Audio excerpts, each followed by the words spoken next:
Untuk informasi lebih lengkap dan berita terkait, jangan lupa untuk klik link yang sudah ada di deskripsi. Dan jangan lupa juga untuk menginstal aplikasi CNBC Indonesia yang ada di Play Store dan juga App Store. Jangan lupa untuk kemudian di-subscribe ya.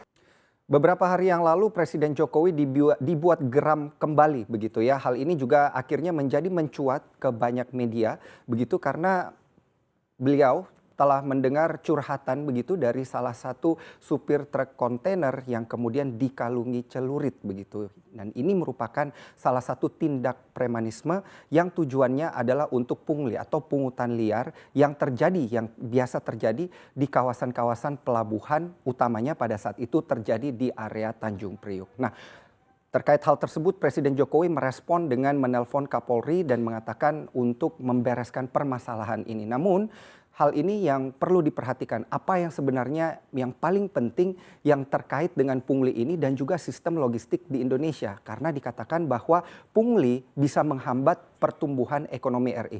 Sebenarnya seperti apa dan bagaimana cara pungli ini akhirnya bisa menghambat pertumbuhan ekonomi di Republik Indonesia. Akan kita ulas bersama dalam pungli yang menghambat pertumbuhan ekonomi Republik Indonesia. Kita kemudian mulai dari slide yang pertama terkait dengan pungutan liar di tubuh logistik Republik Indonesia. Tidak hanya di Indonesia, tetapi hal ini juga memang sering terjadi ya, praktik-praktik seperti ini sering terjadi juga pada pelabuhan-pelabuhan yang berada di luar negeri begitu. Memang selalu ada pungutan liar, tetapi di Indonesia sudah dikatakan sudah mendarah daging dan sudah terjadi semenjak puluhan tahun yang lalu begitu. Di mana hingga saat ini kami dapat mendata begitu dari interview kami di acara Profit juga, Profit CNBC Indonesia pada saat itu bersama dengan Mahendra Rianto, Ketua Umum Asosiasi Logistik Indonesia. Beliau mengatakan bahwa nilai pungli yang saat ini biasa dibayarkan oleh supir truk kontainer berkisar antara 100.000 hingga 150.000 per hari. Nah, ini tentu Anda lihat sebagai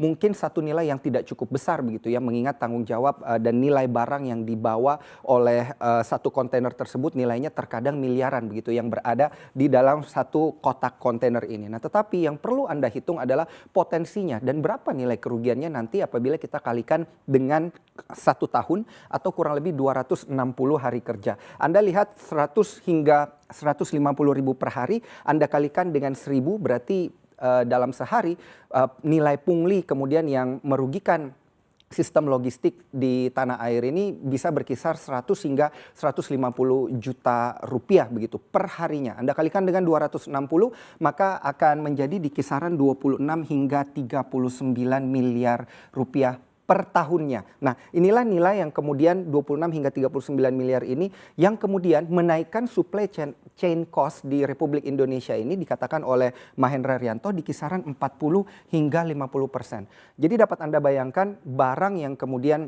Anda beli ternyata di dalamnya juga sudah mungkin harga barangnya sudah dinaikkan karena tentunya biaya supply chain cost yang tidak perlu begitu ya 40 sampai 50%, dan ini juga dikatakan menjadi salah satu yang termahal begitu di Asia Tenggara kalau kita mau membandingkan Indonesia dengan negara-negara lainnya. Nah, sehingga ini perlu juga diperhatikan ya, bukan hanya bagi para pelaku industri tetapi bagi pemerintah, dan saat ini sudah menjadi perhatian khusus dari Presiden Joko Widodo untuk kemudian memangkas tindak pungutan liar utamanya pada bidang logistik di Republik Indonesia. Nah, pengakuan dari Ketua Umum Asosiasi Logistik Indonesia ini juga mengatakan bahwa 100.000 ini lumayan bisa mencapai 10% dari tarif jasa truk kontainer yang senilai 1 hingga 1,5 juta rupiah sekali jalan begitu ya. Kalau sekali jalan saja sudah dipalakin ya istilahnya atau dipajakin begitu oleh pungutan-pungutan liar di kisaran 10%, nanti harga jual barangnya mau dinaikkan berapa persen lagi. Nah, ini tentu menjadi satu pertanyaan yang menarik begitu ya bagi Anda tentunya yang biasa menggunakan muatan truk begitu, menyewa truk untuk barang-barang logistik Anda baik yang bisnisnya ekspor maupun impor. Nah, kita lihat di sini terkait dengan peringkat Indonesia di World Competitiveness Report begitu ya. Panjang ceritanya jadinya ya, karena padahal cuman pungli 100 hingga 150.000 rupiah per hari. Tapi ternyata hal tersebut bisa membuat daya saing Indonesia berbanding dengan negara-negara lainnya menurun. Kalau kita bandingkan dari 2019 hingga dari 2018 ke 2019, Indonesia sudah turun kurang lebih 5 peringkat begitu ya dari tahun 2018 ke tahun 2019. Dari peringkat ke-45 hingga turun ke peringkat 50. Kita pernah berada di peringkat ke-34 pada saat itu di tahun 2014.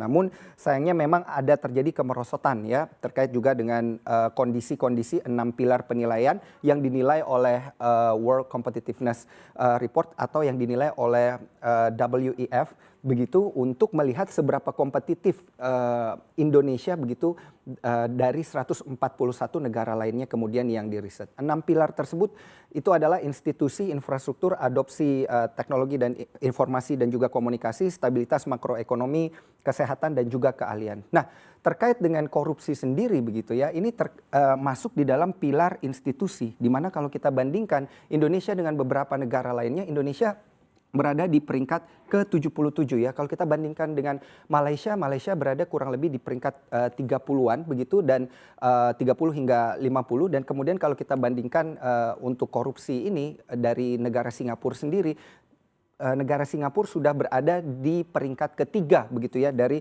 indeks korupsi yang kemudian dinilai oleh WEF. Nah, kita pernah juga berada di tahun 2017 pada peringkat ke 36, namun Anda lihat kembali di tahun 2019 kita merosot ke peringkat 50. Memang terkait dengan peringkat ini tidak hanya memang setiap negara perlu membenahi diri, namun juga karena ini sifatnya persaingan ya. Terkadang walaupun indeks dan juga penilaiannya tetap pada nilai yang sama, tetapi kita kalah saing begitu ya dari beberapa negara-negara lainnya atau negara-negara tetangga seperti Malaysia dan juga Singapura. Khususnya yang terkait dengan sistem logistik adalah pada pilar institusi yaitu penilaian terkait juga dengan korupsi atau pungutan-pungutan liar. Nah, inilah yang kemudian juga perlu menjadi perhatian karena ternyata dengan adanya pungutan-pungutan liar yang dikatakan 100 hingga 150 ribu rupiah ini kemudian bisa menaikkan cost untuk logistik begitu ya, di mana terkait dengan hal ini, kos logistik di Indonesia berbanding dengan negara lainnya kita berada di kisaran 20%. Nah, ini adalah sebuah riset dari Bank Dunia yang bekerja sama dengan Fakultas Ilmu Ekonomi dari Universitas Indonesia juga melakukan riset ke 250 perusahaan yang ada di 5 kota besar di Indonesia. Dan ternyata menemukan total daripada rasio logistik sales, biaya logistik berbanding dengan salesnya sendiri adalah 20%. Kalau kita bandingkan dengan beberapa negara tetangga kembali begitu, kita kalah dengan Thailand dan juga Malaysia begitu.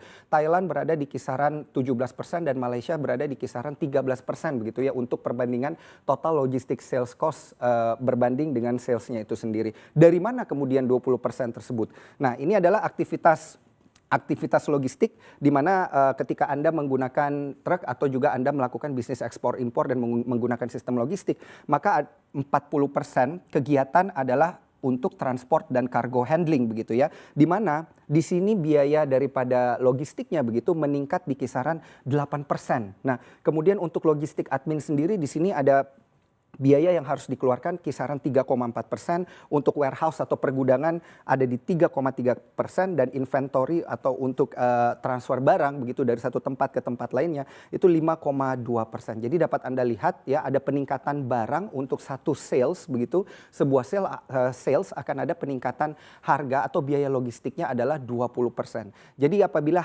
barang yang kemudian dijual di pasaran memang cukup mahal begitu, tentunya salah satunya yang mendorong adalah biaya logistik yang kemudian meningkat sangat signifikan. Nah, hal ini tentunya bisa mendorong yang namanya cost push inflation begitu ya. Kadang-kadang harganya naik tetapi memang dinaikkan begitu karena biaya-biaya yang tidak perlu, bukan demand pull. Yang diinginkan oleh pertumbuhan ekonomi adalah demand pull begitu ya. Memang benar-benar ada demand yang kemudian meningkat, bukan inflasi yang kemudian terjadi oleh akibat yang tidak jelas begitu seperti pungutan liar dan lain sebagainya. Nah, untuk itu Presiden Jokowi langsung menelpon Pak Kapolri yang mengatakan bahwa banyak keluhan dari para driver kontainer yang berkaitan dengan pungutan liar. Yang pertama dan yang kedua adalah kalaupun pas macet banyak driver yang dipalak oleh preman-preman atau dalam kurung begitu ya atau dalam tanda kutip ini dikalungi celurit, diancam nyawanya begitu ya sehingga memang mau nggak mau ya harus membayar supaya nyawanya selamat. Nah, sehingga Kalau kita lihat dari pos-pos pungli yang biasa terjadi,